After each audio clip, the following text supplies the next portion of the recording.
शास्त्रों में 4 महापाप बताए गए हैं जिनके परिणाम होते हैं बहुत बहुत कष्ट, इसी जीवन में भी और आने वाले जीवन में भी। उसमें से पहला है अलग अलग प्रकार का नशा करना, दूसरा है मांस भक्षण करना, तीसरा है व्यभिचार और चौथा है गैम्बलिंग, जुगारी। तो ये जो 4 चीजें हैं उसको महापातक बताया गया है, 4 महापाप बताए। आप सोचिए तो महापाप हैं और छोटे छोटे और बहुत सारे हैं। आज अगर हम देखें संसार में ये 4 महापाप कितने लोग नहीं कर रहे हैं। संसार में लगभग 85% लोग नॉन वेजिटेरियन हैं, किसी ना किसी रूप में मांस भक्षण लगभग संसार के 85% लोग करते हैं। भारत के अंदर लगभग 70%, 60 से 70% लोग जो है वो भी मांस भक्षण करते हैं। नशा, अल्कोहल, केवल एक अगर शराब की बात की जाए, अगेन संसार में वो भी लगभग इसी अनुपात में है। 80-85% ने कभी ना कभी शराब पी होती है, 80-85%। और रेगुलर जो ड्रिंकर्स हैं वो थोड़ा उससे कम है, लेकिन वो बहुत ज़्यादा कम नहीं है, कुछ 60% population of the whole world. व्यभिचार यानी कि विवाह के बाहर संबंध रखना, तो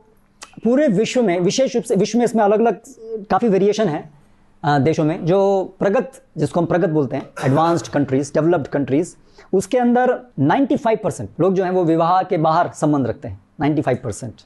भारत के अंदर लगभग 50% लोग विवाह के बाहर संबंध रखने को अभी गलत नहीं मानते हैं। आज से 100 साल पहले पूरे संसार में ये चीज़ लगभग कहीं पर भी नहीं थी।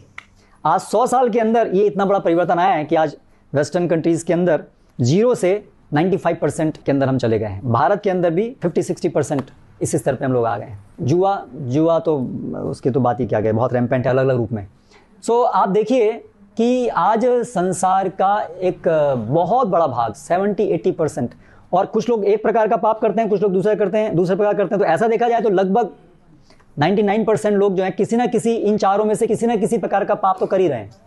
तो ये हमारे आज की स्थिति है, जिसका एक बहुत बड़ा कारण है हमारा ये जो आधुनिक विज्ञान और आधुनिक पाश्चात्य सभ्यता जिसको हम सब लोग अपना रहे हैं, उसकी देन से पूरे संसार में लोग जो हैं वो इस प्रकार से पाप प्रवृत्तियों की तरफ चल रहे हैं।